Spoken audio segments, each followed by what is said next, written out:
Hayward here, and in this video I'm going to cover a complete workout that you can do for your legs and your abs.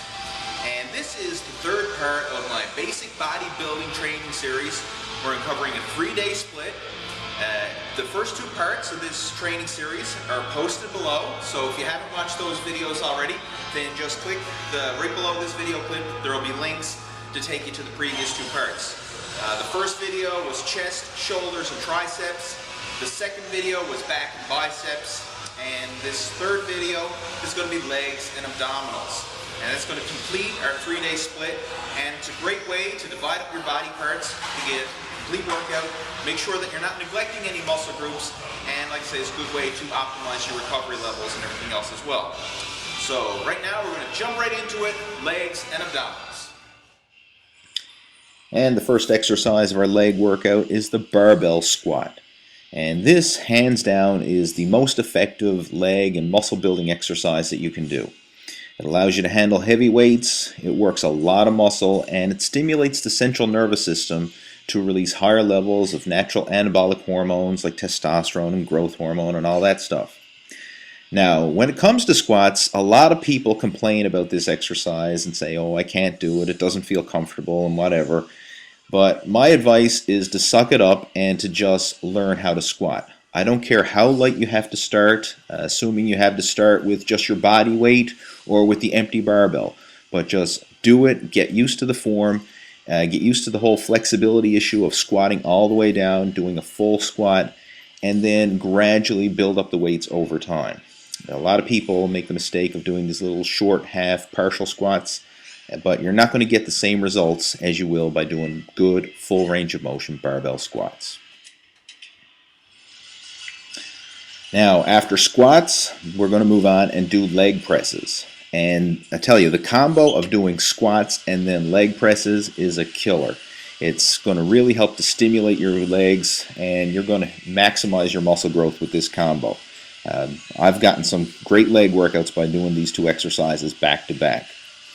Now with the leg press, what I want you to do here is lower the weight down until your thighs are touching your torso. And depending on how thick you are is going to kind of depend on your range of motion here. But do your best to get a full range of motion.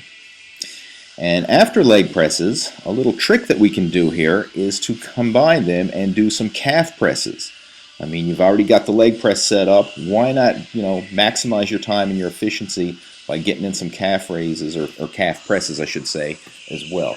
So as soon as you do the leg presses, just rack the weight and bang out a set of calves. Next, we're going to move on to leg extensions, and this is a great isolation exercise for the quadriceps. And I like to do this very often as a warm-up before my leg workouts, to kind of warm up the knees and pre-exhaust the quads. But I also like to do it after my big compound exercises like the squats and the leg presses. Because I find that doing leg extensions can really help to bring in the detail and the definition in the quadricep muscles. And this is really important for bodybuilders and fitness competitors who need to have that detail and that definition.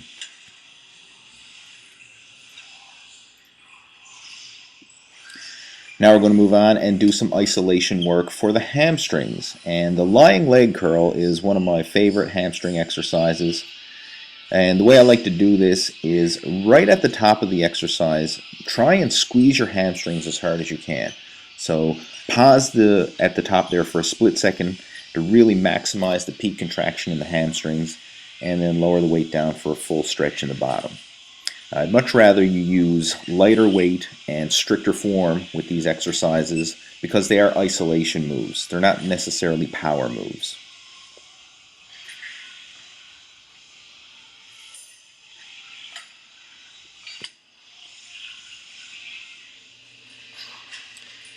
Now we're going to move on and do some standing calf raises. And as you've seen earlier, we already did some calf work with the superset combo of the leg press and the calf press. And now we're just going to finish off the calves here by doing the standing calf raise. And this is, I think, the most effective calf raise exercise you can do because it allows for full range of motion, full stretch at the bottom, full peak contraction at the top, and it allows for relatively heavy weights to be lifted. So that's why I think this is a must-do exercise for overall calf development.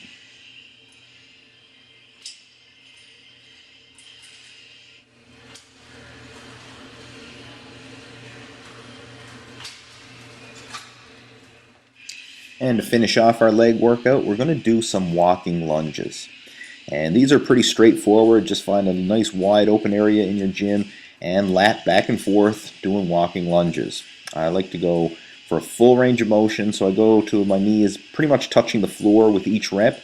And this is a great exercise, especially after you've done all your other exercises. It's a great finisher to really pump up the legs.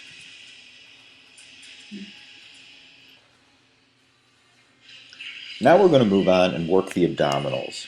And one of my favorite ab exercises is the decline bench sit-up. This is a great move that really works the upper abs as well as the lower abs. And you don't really need to handle a lot of weight here. I mean, if you wanted to, you could actually hold a weight plate to your chest or behind your head. But for most people, simply doing this exercise with body weight will be hard enough. And I like to do higher reps and really feel the muscles working as I train my abs. And next I'm going to move on to V-ups. And this is a good complementary exercise to pair up with the decline bench sit-up.